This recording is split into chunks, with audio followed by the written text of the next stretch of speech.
Jai Guru. I am Pooja, Assistant Professor in Yogda Satsang Mahavidyalay.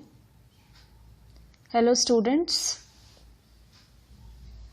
In previous video class, we have discussed on the topic SEBI, its overall concept, objectives and its organizational structure we have studied.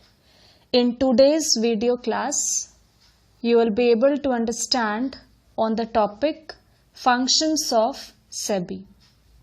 यानी SEBI के कार्य क्या क्या हैं.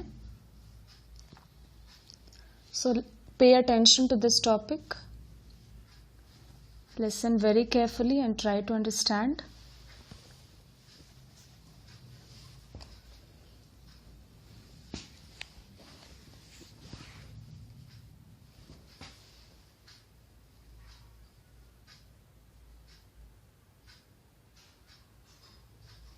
Let's start.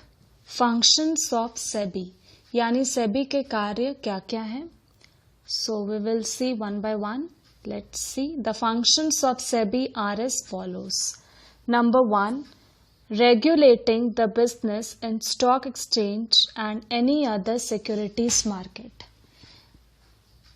पिछले video class में मैंने आपको बताया था जो रेगुलेटर है कैपिटल मार्केट का वो कौन है. SEBI.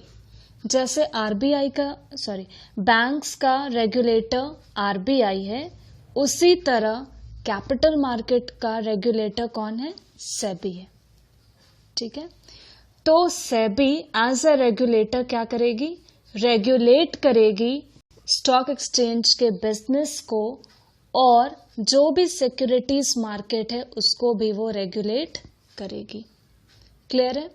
Number 2, registering and regulating the working of stock brokers, sub brokers, share transfer agent, bankers to an issue, merchant bankers, portfolio managers, investment advisor and such other intermediaries who may be associated with securities market. देखिए ये सब जो भी individuals हैं ये security market से related हैं. सो कोई भी अपने मतलब सपोज सब ब्रोकर है, स्टॉक ब्रोकर है, तो ये कोई भी काम इस सिक्योरिटीज मार्केट में अपना बिजनेस तभी वो कर सकते हैं जब वो रजिस्ट्रेशन करा ले. ठीक है. तो इन्हें रजिस्ट्रेशन कहाँ कराना है. सेबी मतलब इनको सर्टिफिकेट प्रोवाइड करेगी और तभी ये अपना काम शुरू कर सकते हैं. ठीक है.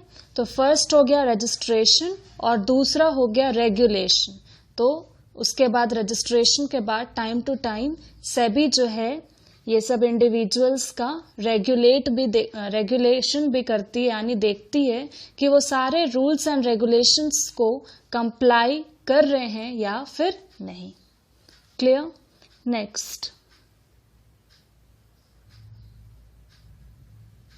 registering and regulating the working of the depositories, participants, foreign institutional investors, credit rating agencies and such other intermediaries as SEBI may by notification specify.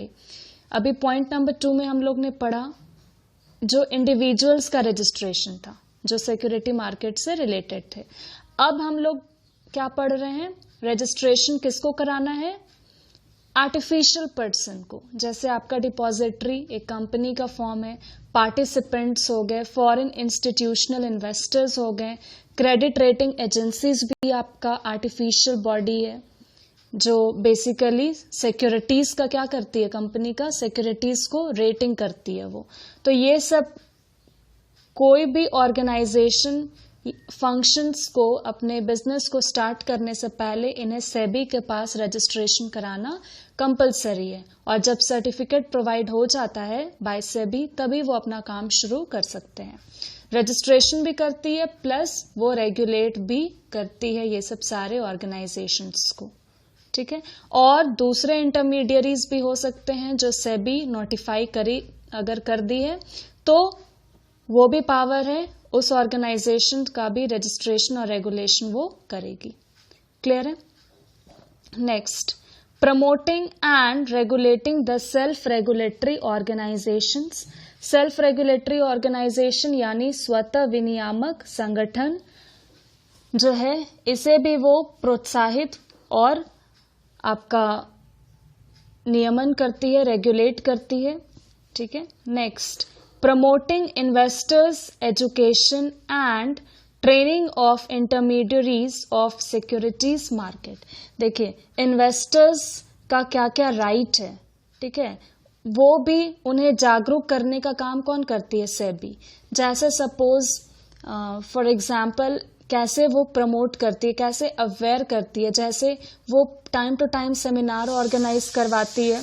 ठीक है। फिर आपका हो सकता है सेबी अपने वेबसाइट पे क्या क्या है इन्वेस्टर्स के राइट, और क्या अगर कुछ भी मैल प्रैक्टिसेस अगर हो रहा है तो क्या वो लीगल एक्शन ले सकते, तो ये सब सारा कुछ वो वेबसाइट्स पे भी है।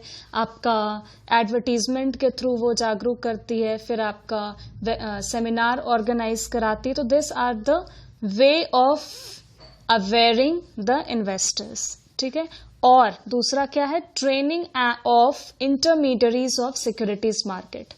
तो जो भी इंटरमीडियरीज हैं सिक्योरिटी मार्केट से रिलेटेड, जैसे आपका brokers, sub brokers, portfolio managers, इनका ट्रेनिंग भी वो टाइम टू टाइम प्रोवाइड कराती है।